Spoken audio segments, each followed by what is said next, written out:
onta. Tuan sih mungkin nggak lihat bahwa saya di belakang onta itu, saya kena pecut. Jadi bagaimana? Ya saya nuntut balas dong. Ini sahabat yang lain jengkel nih, sawat gila juga. Orang sudah mau berpisah begini masih nuntut balas. Baik sawat, Umar tolong ambilkan cambuk. Sayyidina Umar sambil nyerain cambuk, sawat, kalau bahasa kita buat talangin aja dah. Gak usah Rasul, saya saja yang kau cambuk. Kata Nabi Umar, biar dia kena cambuk saya, biar dia balas saya. Silakan sawat. Ya Rasul, apalagi? Waktu saya kena cambuk tuan, saya nggak pakai baju. Jadi biar seri dong. Tuan buka-bukalah baju tuan. Baik, Rasul buka bajunya. Ketika baju sudah dibuka, sawat buang cambuk itu. Dia berlari merangkul badan Rasul seerat-eratnya. Sampai sebagian sahabat makin bingung. Ini apa maunya sawat? Ya Rasulullah, saya tahu sebentar lagi kita akan berpisah. Saya tidak tahu apa di akhirat nanti kita bisa kumpul. Kalau saya untung masuk surga, mungkin kelas saya di surga lain dengan kelas tuan.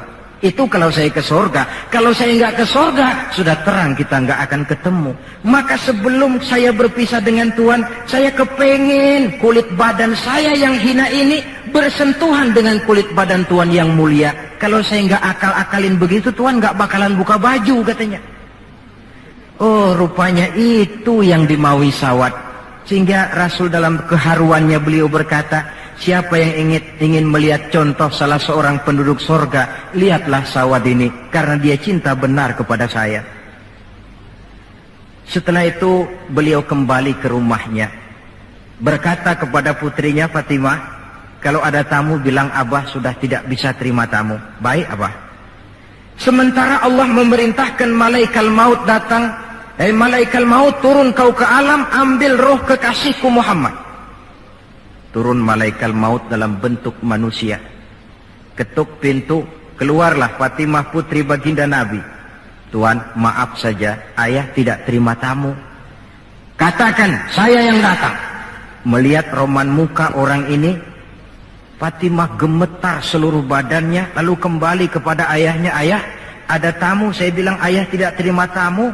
Dia malah berkata, katakan saya yang datang. Melihat roman mukanya, gemetar seluruh tubuh saya. Hebat orang ini. Siapa sih ayah? Baginda senyum, Fatimah, kau tahu siapa yang datang? Tidak tahu ayah. Yang datang itu Fat, hadimul lazat wa qati'us syahawat. Yang datang itu Fat, dialah yang menghancurkan seluruh kesenangan dunia.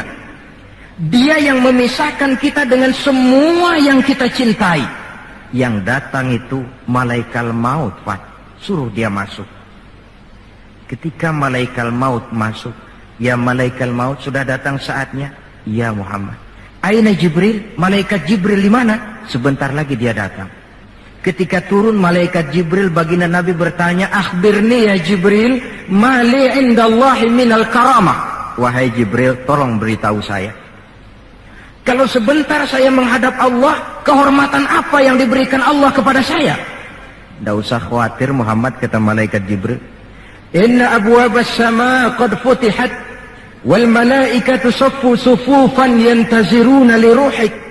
Pintu langit sudah dibuka. Malaikat sudah berbaris menunggu kedatangan rohmu yang suci. Alhamdulillah. Kalau itu saya ya? Iya. Kalau umat saya bagaimana Jibril?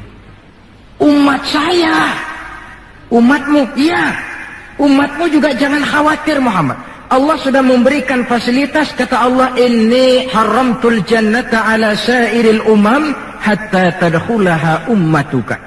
Surga ku haramkan buat seluruh umat, kecuali kalau umatmu Muhammad sudah masuk ke dalamnya. Ini fasilitas. Jadi sungguh pun kita umat terbelakang menurut abjad, tapi disuruh diberi fasilitas masuk surga lebih dahulu ketimbang umat-umat yang lain. Alhamdulillah, kalau begitu legalah saya, kata Nabi. Mari malaikat maut persilahkan, saya ikhlas. Lalu diambillah ruh beliau perlahan-lahan, naik ruh itu ke lutut, ke pusat, ke dada, sampai ruh di tenggorokan.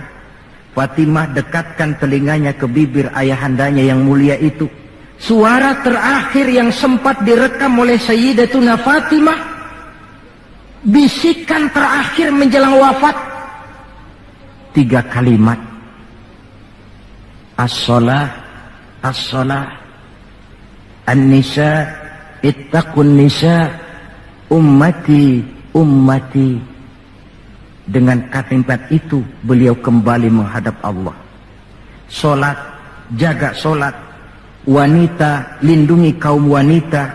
Umatku, umatku.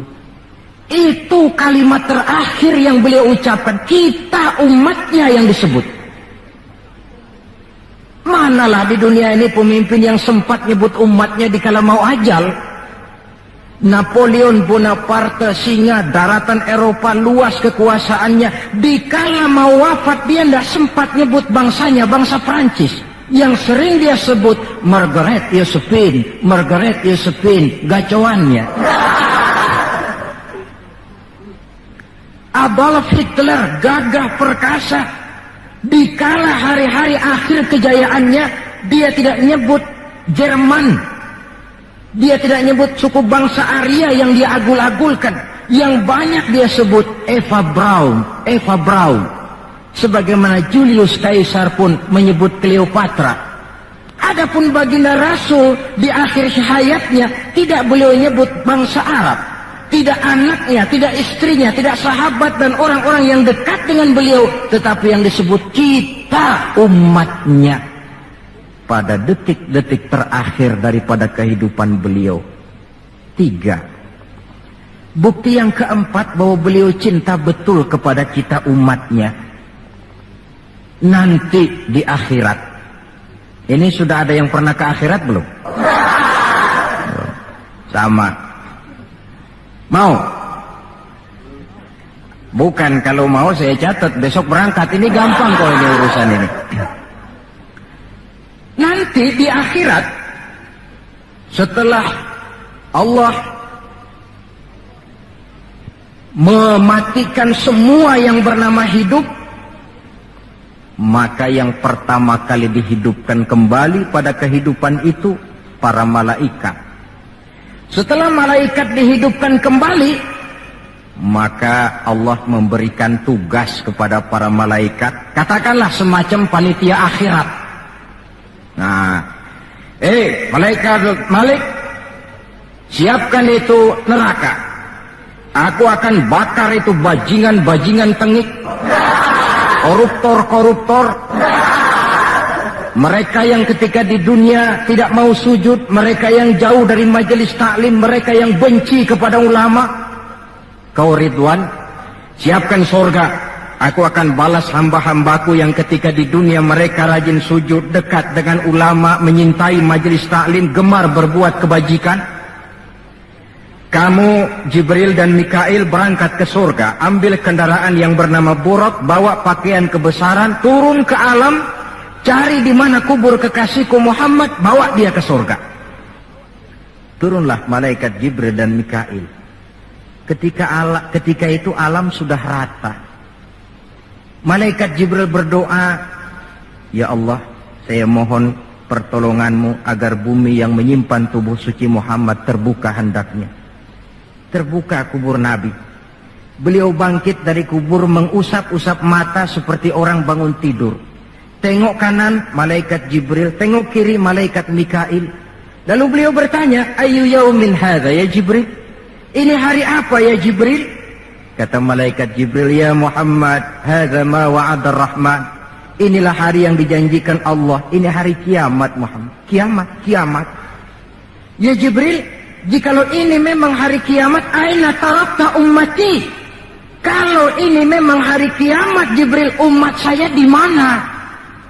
Kita yang ditanya. Bangun dari kubur, tahu kalau itu hari kiamat, pertanyaan pertama, umat saya di mana? Barangkali kalau saudara yang bangun paling dulu dari. Adapun baginda Nabi, saudara-saudara, ketika pertama bangkit dari kubur itu, kitalah umatnya yang menjadi pertanyaan pertama. Malaikat Jibril menjawab, ya Muhammad, tidak ada